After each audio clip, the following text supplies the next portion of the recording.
with the auspicious, special, and magnificent name of Allah the Almighty, the most gracious and merciful.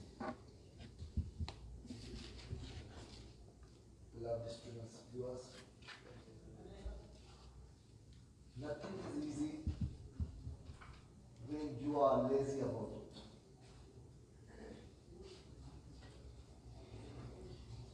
Nothing is easy when you are lazy about it. Everything is easy when you are crazy about it. So achieve your goals with craziness, not with laziness. So thank you with wonderful quotation. We are going to start our class. In this class, again we have to make that discussion about the articles, because in the very first class of the article, we learned the use of a and n, where we have to apply, where we have to insert a or n.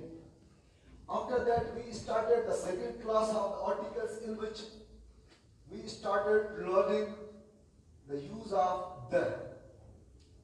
But we couldn't complete that task. So where we had stopped, from that point we have to again learn these points about the article. So first of all, again we are moving. So rest of the points would be learned today. In previous class about the articles, about 20 or more than 20 points we learned. But today we are going to move forward and we are learning some other points about the articles too. So first one over here is written primary purpose. School is for learning, for getting education. Hospital is a place where the patients are treated. Jail is a place where the prisoners are present. So there are different places. If we say in sentence in which we use that place according to the work, according to the purpose for which it is used, at that time we have not to apply article. For example, I go to school. Normal sentence. But if I say I go to the school, the meaning would be changed and sense would be changed. I go to school, it means I go to school for learning. Or I go to school for teaching, because in school, the teaching learning process is conducted. But if I say I go to the school, it means I am not going to school for learning or teaching. I have another work. I want to meet a student, I want to meet the principal, I have any assignment or task with the teacher. If I say that I go to hospital or she goes to hospital, it means someone is going there for treatment, for medicine.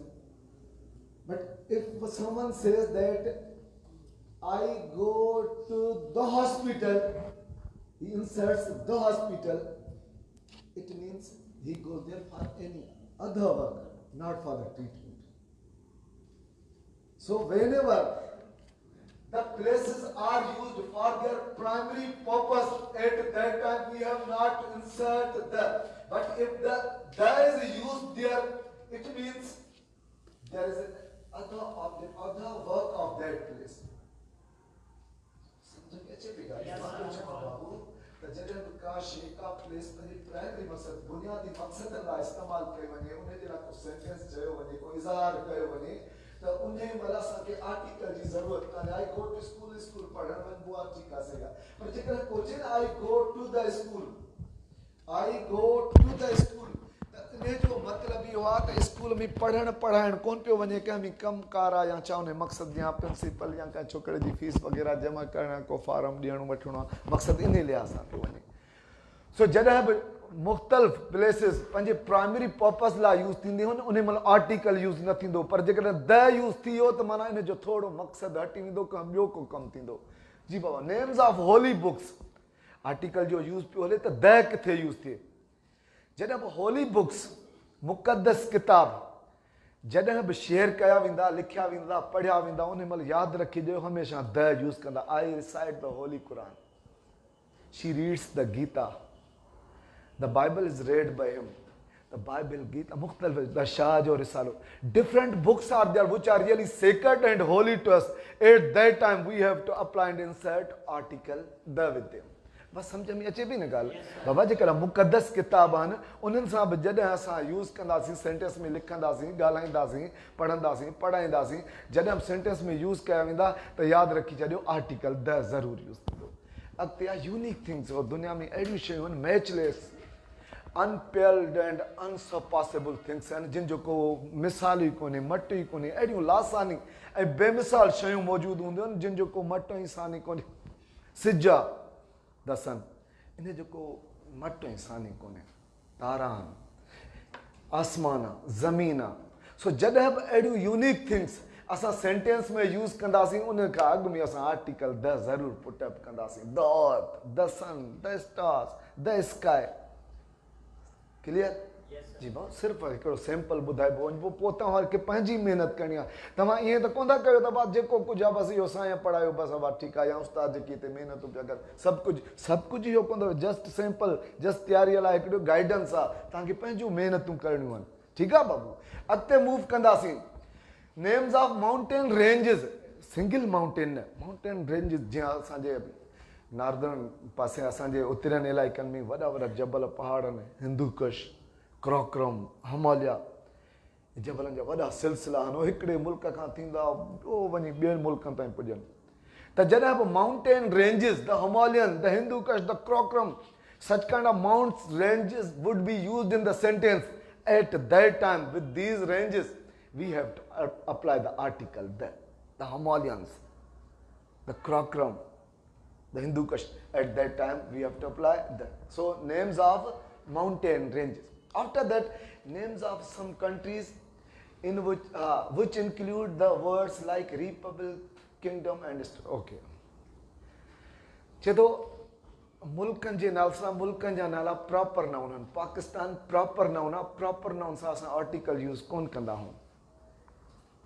China proper noun आहे India proper noun आहे पर कुझु अहिड़ा मुल्क जेके status ते मुश्तमिल हुजनि आइलैंड ते मुश्तमिल हुजनि ऐं उनजी निशानी ॾिसी अथसि त जिन मुल्कनि जे नालनि में रिपब्लिक अचे या किंगडम अचे या स्टेट्स अचे उन महिल उन सां द यूज़ कयो वेंदो द रिपब्लिक ऑफ चाइना अकेलो यूज़ पिया कयूं चाइना पर जेकॾहिं उन सां इहो द रिपब्लिक ऑफ चाइना त पोइ द यूज़ थींदो the United States of America the use थींदो the United Arab Emirates the use थींदो the United Kingdom the use थींदो माना अहिड़ा लफ़्ज़ जिन में स्टेट्स यूज़ थिए किंगडम यूज़ थिए अहिड़ा मुल्कनि जा नाला रिपब्लिक यूज़ थिए उन महिल उन्हनि मुल्कनि जे नालनि सां असांखे द यूज़ कबो बाक़ी उहे नॉर्मल जेकी ॿिया मुल्क आहिनि उन्हनि सां असां द यूज़ कोन कंदासीं हा इन में वरी हिकिड़ो ॿियो एग्ज़ाम्पल अचे थो त अहिड़ा मुल्क जिन जा प्लूरल सेंस में नाला हुजनि त उन्हनि सां बि द यूज़ थींदो इंडिया सां न थींदो पाकिस्तान सां न थींदो जापान सां न थींदो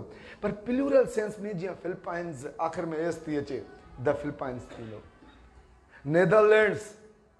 नेदरलैंड्स आख़िर में एस थी अचे प्लूरल सेंस वारो माना नालो आहे उन सां बि द यूज़ थींदो सम्झ में इहा ॻाल्हि आहे असुलु मक़सदु आहे बाबू ईअं न त असां ड्रैग करे जेको मां पंहिंजो हिते लेक्चर पूरो करे वञा तव्हांखे सम्झ में ॻाल्हि न अचे पोइ इहो को मक़सदु हासिलु न थियो असुल में त असां जे स्पीड सां ई हलूं पर असांखे सम्झ में ॻाल्हि ज़रूरु अचे त हीउ बाबू मुल्कनि जे नालनि सां आर्टिकल कोन लॻंदो आहे प्रॉपर नाउन हूंदो न पर कुझु अहिड़ा मुल्क जिन में कहिड़ा लफ़्ज़ इस्तेमालु थियनि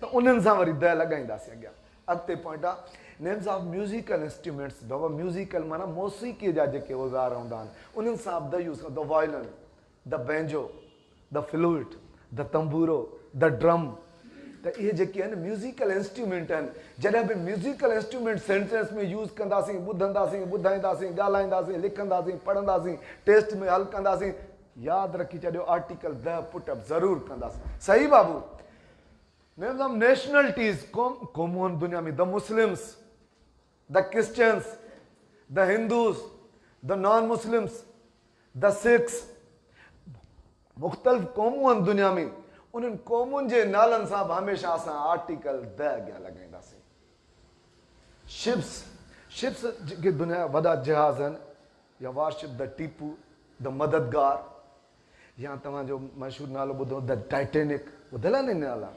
जॾहिं बि असां शिप सां सेंटेंस में लिखंदासीं त हमेशह उन सां बि आर्टिकल द यूज़ कंदासीं। डिकेड्स माना ॾहियूं अशरा, 10 साल के 70s जो बाबा इहो दौर हो, इहो 90s जे दौर में असां वॾी हुते MRD जी तहरीक पे हली, मिसाल 80s जे दौर में माण्हू कंदा न 80s 90s 70s, जॾहिं डिकेड्स जा नाला वठंदासीं उन्हनि सां the 70s the 80s the 90s उन सां बि असां आर्टिकल द यूज़ कंदासीं। चवंदो विंड्स, हवाउनि जे नाले सां, the monsoon brings rain, monsoon मींहुं आणींदी आहे। हाणे मॉनसून हिकु हवा जो नालो आहे। वेल विंड हिकिड़ो वाचूड़ो, उहा बि हिकु हवा आहे। ब्रिंग्स डस्ट, उन सां बि असां द यूज़ कंदासीं। त जॾहिं बि हवाउनि जा नाला असां सेंटेंस में लिखंदासीं उन्हनि सां बि असां आर्टिकल द यूज़ कंदासीं। सुपर नेचुरल बॉडीज़, काइनात जूं अहिड़ियूं आफ़ाक़ी जिस्म जेकी असां ॾिसी कोन सघां था, हिकु तख़यलाती तस्वुराती, उन्हनि सां बि असां द यूज़ कंदासीं। द एंजल, या मिसाल तौरु हिकिड़ो नालो द काली माता, माना असां ॾिसी तस्वुराती कहिड़ो वञे त उन्हनि सां बि असां द यूज़ कंदासीं। या फ़रिश्तनि जा जेकॾहिं असां नाला वठूं त जिब्राइल अलैहिस्सलाम, द मीकाइल, उन्हनि सां बि असां द यूज़ कंदासीं। सो ऐं ॿियो हिकिड़ी ॻाल्हि, हिकिड़ो गॉड, हिकिड़ो सेंटेंस जे विच में गॉड हीअं लिखियलु हुजे, ॿियो जेकॾहिं सेंटेंस जे विच में गॉड हीअं लिखियलु हुजे या गॉड्स हुजे। हाणे हीअ जॾहिं बि गॉड आहे, इहो पॉइंट आउट थो करे अलाह पाक जे नाले ते ख़ुदा जिते बि जी वॾी हुजे, इन सां आर्टिकल कोन लॻंदो। पर जॾहिं गॉड या गॉड्स हिन अंदाज़ सां हुजे त पोइ उन सां सम्झ हिन जी माना थींदी देवता, पोइ उन महिल असां यूज़ कंदा आहियूं द गॉड। देयर इज़, मिसाल तौरु कल में तैयबा जी माना there is no god except Allah. हाणे हिते बि जी नंढी ॾींदा आहियूं छो त ॿियनि गॉड्स ॾे इशारो, there is no god except Allah, त हिते बि यूज़ कंदासीं। सो जॾहिं बि गॉड जॾहिं बि यूज़ कया वेंदा सेंटेंस, उन्हनि सां बि द यूज़ कई वेंदी आहे। अॻिते हलूं था, कुझु लास्ट वर्ड्स आहिनि। Truth, I speak the truth, truth सां हमेशह द यूज़ कयो। ऐं यादि रखो लाइ कूड़ सां हमेशह असां अ यूज़ कंदा आहियूं। या noise, why are you making noise, noise न थींदो, नॉइज़ जॾहिं माना नॉइज़ सां हमेशह असां अ यूज़ कंदा आहियूं।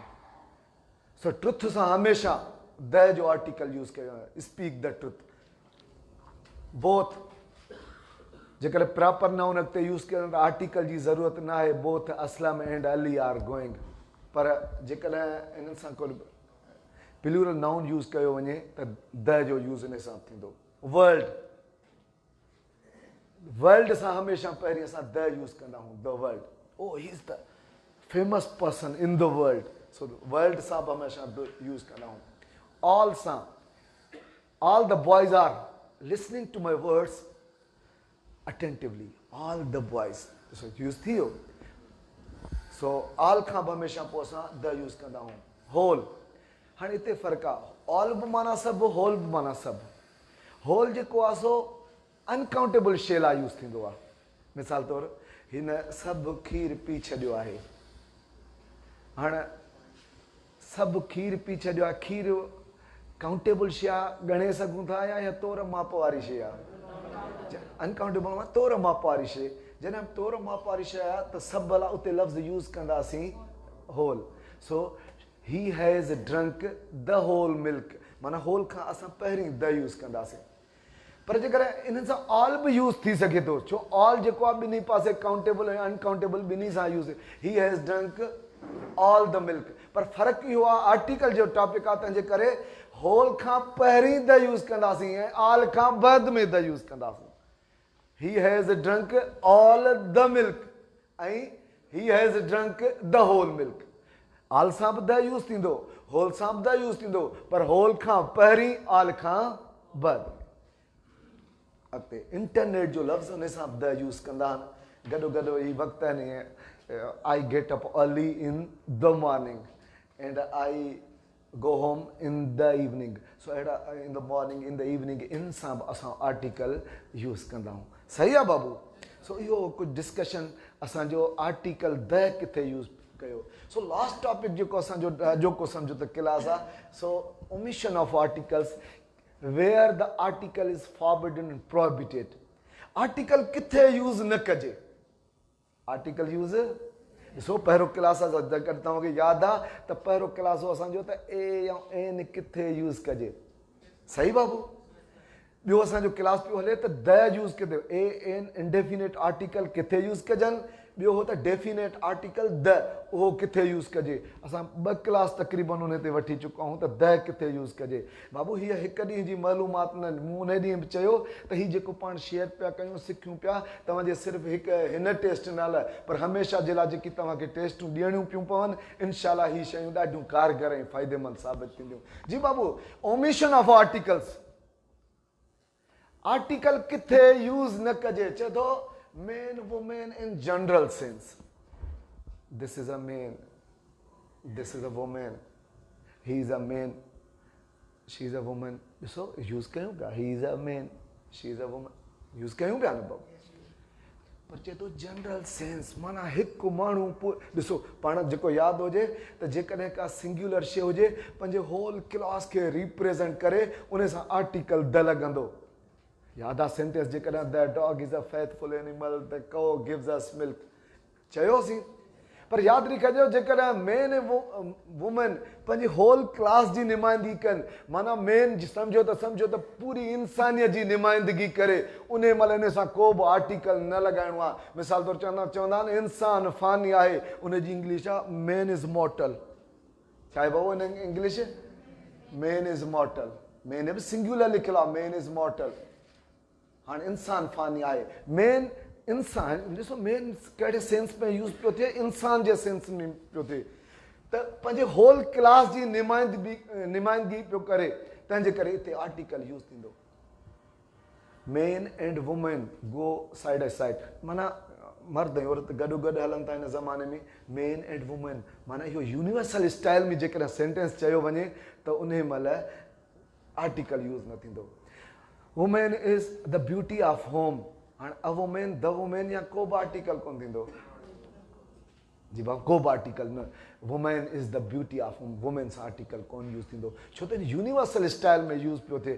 तंहिंजे करे यादि रखो मेन और वुमेन जॾहिं उहो पंहिंजे होल क्लास खे नुमाइंदगी कनि, ॿियूं शयूं पंहिंजे होल क्लास जी नुमाइंदगी कनि त उन्हनि सां द लॻाईंदासीं. पर मेन ऐं वुमेन पंहिंजे होल क्लास जी नुमाइंदगी कनि, आर्टिकल कोन लॻाइबो. बाक़ी नॉर्मल सेंटेंस में चयो आहे हीउ माण्हू आहे, मर्द आहे, औरत आहे, उहे त यूज़ कबो. पर जेकॾहिं होल क्लास जी नुमाइंदगी कनि, मिसाल तौरु हिकिड़ी औरत अची रही आहे, छा चवंदुसि? A women is coming.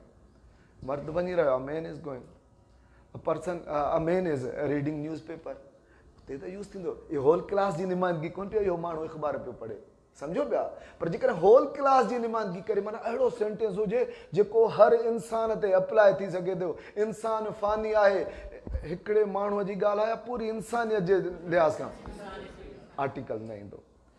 औरत घर जी ख़ूबसूरती आहे, हिकिड़ी औरत या पूरी काइनात जे हर औरत ॾांहुं इशारो आहे, उनजो आर्टिकल यूज़ कोन थींदो. सो ओमिशन ऑफ आर्टिकल्स में असां ही पढ़ियो त मेन ऐं वुमेन जनरल सेंस में, यूनिवर्सल सेंसेस में जॾहिं यूज़ कया वेंदा, आर्टिकल जी ज़रूरत न आहे. Seasons, summer, winter, spring, autumn, seasons जा नाला तव्हां पढ़िया आहिनि, उन्हनि सां बि article use. I like winter, she like summer, they like spring. Article जी ज़रूरत न आहे. पर हाणे हिते हिकिड़ो पॉइंट यादि कयो, जेकॾहिं इन्हनि सां गॾु summer season, winter season, spring season, season जो लफ़्ज़ ॻंढे छॾियोसीं, पोइ द लॻाईंदासीं. The winter season is liked by her. अकेलो विंटर अचे आर्टिकल न लॻंदो, पर विंटर सीज़न, समर सीज़न, पोइ the summer season, the winter season. यादि कयो पिया बाबू? जी बाबू, सीज़न सां आर्टिकल न लॻंदो. पर हिते मां अलॻि पॉइंट ॿियो ॿुधायां, जे हीअ कंडीशन थिए त पोइ हीअं थींदो. यादि कयो पिया बाबू? अॻिते बाबू आहे लैंग्वेज. दुनिया में जेकी ॿोलियूं आहिनि आर्टिकल यूज़ कोन थींदो. सिंधी आहे, इंग्लिश आहे, पर्शियन आहे, अरेबिक आहे, हिंदी आहे, चाइनीज़ आहे, जेकी बि दुनिया में ॿोलियूं आहिनि आर्टिकल यूज़ न थींदो. मिसाल तौरु सिंधी लैंग्वेज बि आहे, सिंधी क़ौम बि आहे. सिंधी लैंग्वेज सां यूज़ कोन थींदो, क़ौम सां यूज़. या हिकिड़ो मौलाना अबुल कलाम ग़ालिबन उन जो कोल आहे जॾहिं उहो सर सैयद अहमद ख़ान जे मदरसे में अलीगढ़ में ग़ालिबन हू विया ख़िताब कयूं पोइ हुन कैफ़ियत ॾिठी त माण्हू अंग्रेज़ी पढ़नि त पिया असांजा मुस्लमान पर हुनजी सिचुएशन चइजे उहा ई साॻी तहज़ीब ऐं तमदुन खे बि अपनाइनि पिया अंग्रेज़ी त पढ़नि पिया इंग्लिश पढ़नि पिया ठीकु आहे पर गॾोगॾु उन्हनि जे तमदुन उन्हनि जी तहज़ीब उन्हनि जी रहणी करणी उन्हनि जा अंदाज़ उन्हनि जा रविया उहे इख़लाक़ साॻिया उहा तरबियत उहा बि सिखनि पिया सो उते हिकिड़ो लफ़्ज़ चयईं त अंग्रेज़ी सिखो पर अंग्रेज़ न थियो छा बाबा अंग्रेज़ी ॿोलीअ खे इंग्लिश में छा चइबो आहे इंग्लिश ऐं अंग्रेज़ खे बि इंग्लिश चई सघिजे ठीकु आहे इंग्लिश चइजो हाणे जेकॾहिं ॿ लफ़्ज़ चई इंग्लिश ॿोलीअ खे बि इंग्लिश चइबो अंग्रेज़ी ॿोलीअ खे अंग्रेज़नि खे बि इंग्लिश चइबो त हुनखे सेंटेंस चवणो हो या चयईं त उर्दू में या पंहिंजी ॿोलीअ में कहिड़ी में चयईं पर हुन ट्रांसलेशन इहा थींदी त learn English but don't be the English छा लर्न इंग्लिश माना इंग्लिश सिखो हाणे इंग्लिश इहा थी वई ॿोली but don't be the English हाणे द लॻाई छाजे करे क़ौम ॾांहुं इशारो कयूं सम्झ में अचे पई ॻाल्हि सो जॾहिं बि असां यूज़ कंदासीं छा लैंग्वेजिस खे सेंटेंस में I learn English I like English I speak English English is spoken by them English is liked by all English is an international language जॾहिं बि यूज़ कंदासीं का बि ॿोली सो उन महिल असां यूज़ आर्टिकल कोन कंदासीं पर हिते बि वरी पॉइंट जीअं हिते पॉइंट कहिड़ो ॾसियुमि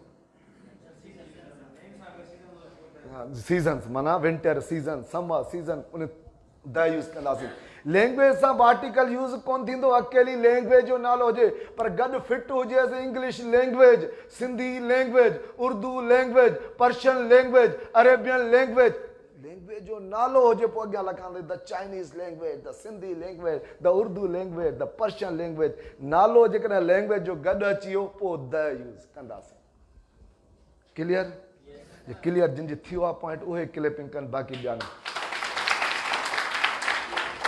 ॿ टे न सभई पिया जी हा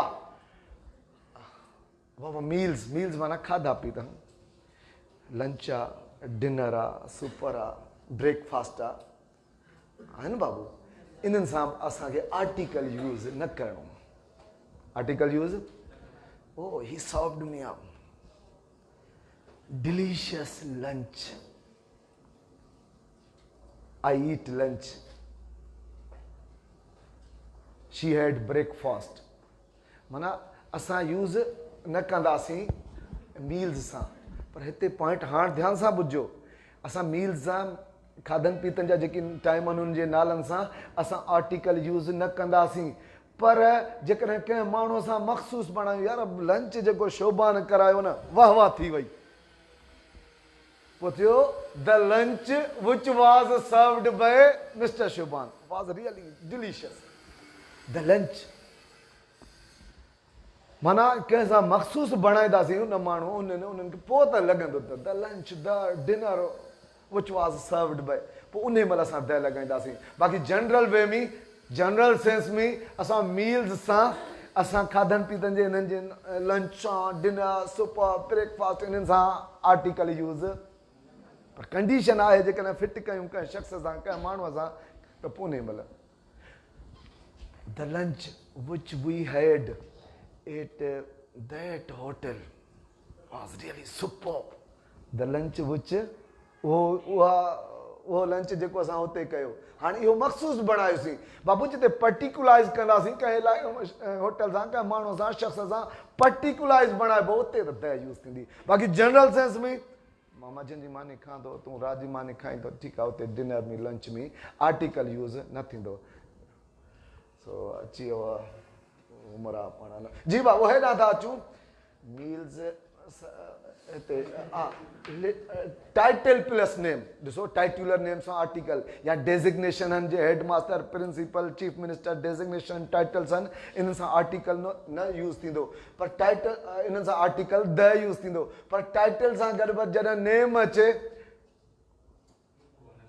पोइ कोन थींदो कायदे आज़म मोहम्मद अली जनाब अॻे लेसन हो शायदि हींअर आहे मैट्रिक में अलाए 9th में आहे या कोन्हे उन लेसन जो नालो हो कायदे आज़म मोहम्मद अली जनाब न त हुअणु घुरिजे हा जेकॾहिं असां चऊं न टाइटुलर नेम सां हुजे त हुअणु जे सबक़ु हुजे हा सिर्फ़ु कायदे आज़म नालो त लिखनि हा द कायदे आज़म पर सबक़ ते लिखियूं कायदे आज़म मोहम्मद अली जनाब आर्टिकल द छो कोन ॾिनऊं छा जेका टाइटुलर नेम प्लस नेम लॻो पियो आहे जी बाबा सब्जेक्ट जेकी आहिनि असांजा नाला मैथमेटिक्स आहे इंग्लिश आहे जोग्राफी आहे जेकी बि सब्जेक्ट आहिनि सिंधी इन्हनि सां आर्टिकल यूज़ न थींदो पर जेकॾहिं मां चवां सिंधी जेका असांखे साईं ज़फ़र जेका पढ़ाई न बाबा हद थी वई बरोच माण्हू सिंधी सेखारी असांखे ज़बरदस्त सेखारी the Sindhi which was taught us हा पोइ द सिंधी उते यूज़ कंदासीं माना सब्जेक्ट मख़सूस बणायो माना जनरल वे में सब्जेक्टनि सां बाबू कोन यूज़ थींदी प्रॉपर नाउन सां बि आर्टिकल यूज़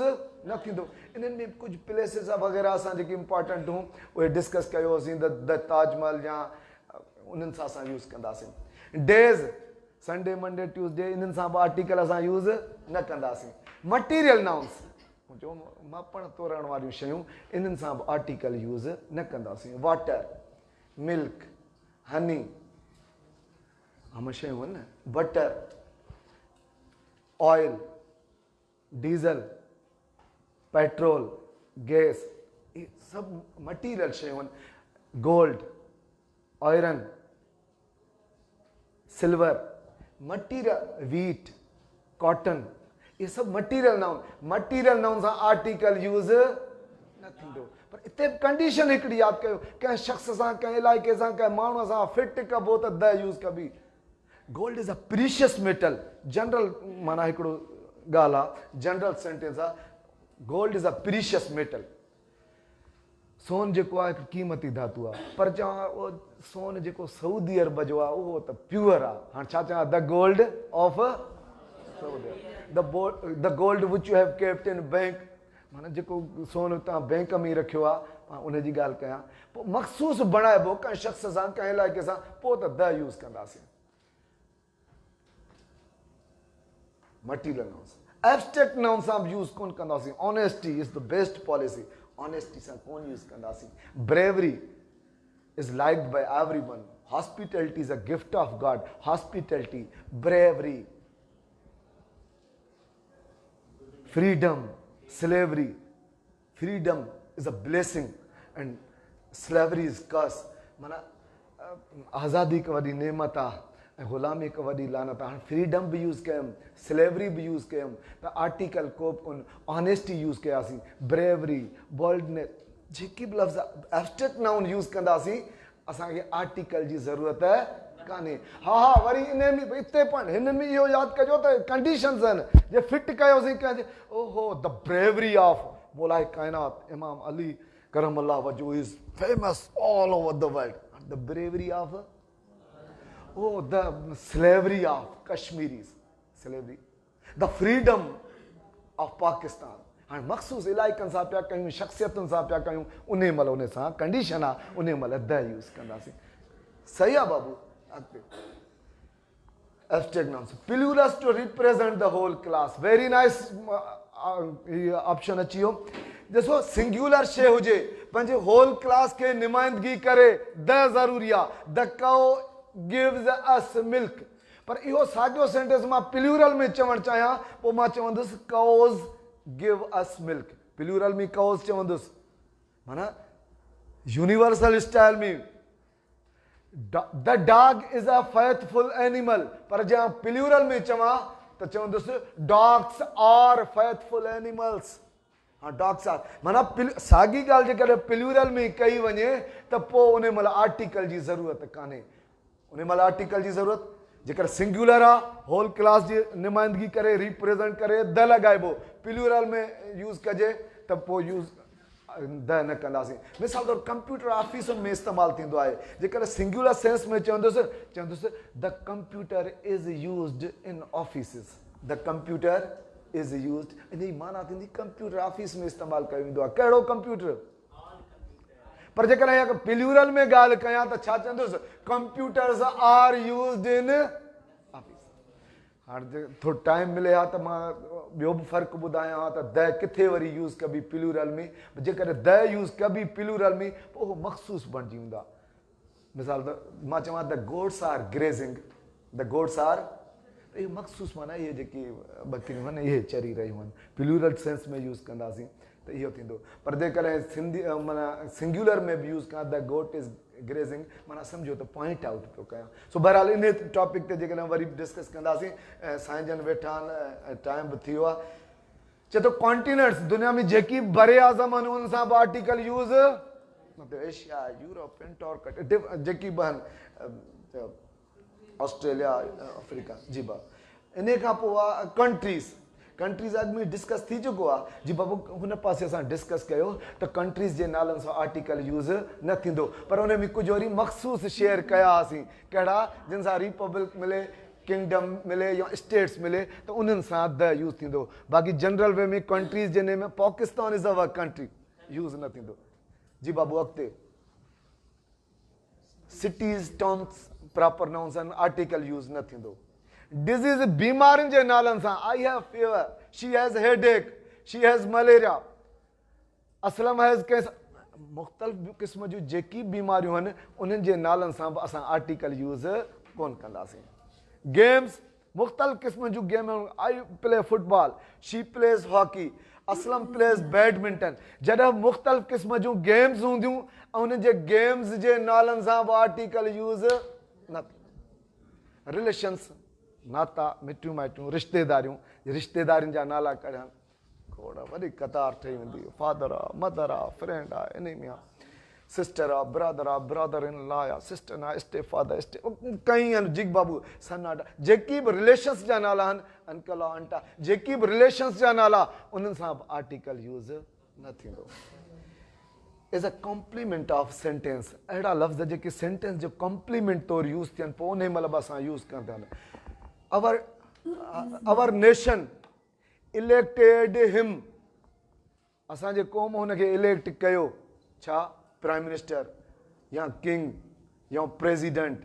हाणे किंग कॉमन नाउन आहे, अ किंग हुअणु घुरिजे, प्राइम मिनिस्टर टाइटुलर नेम आहे, द प्राइम मिनिस्टर हुअणु घुरिजे, king titular name of the king बि हुअणु घुरिजे, मिसाल तौरु।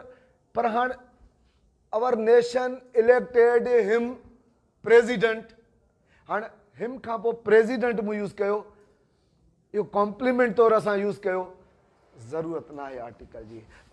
टीचर हिकिड़े छोकिरे खे मॉनिटर सिलेक्ट कयो ऐं टीचर चयो मूं हुनखे मॉनिटर सिलेक्ट कयो आहे, I have selected him a monitor, the monitor, या सिर्फ़ु monitor, I have selected him a monitor.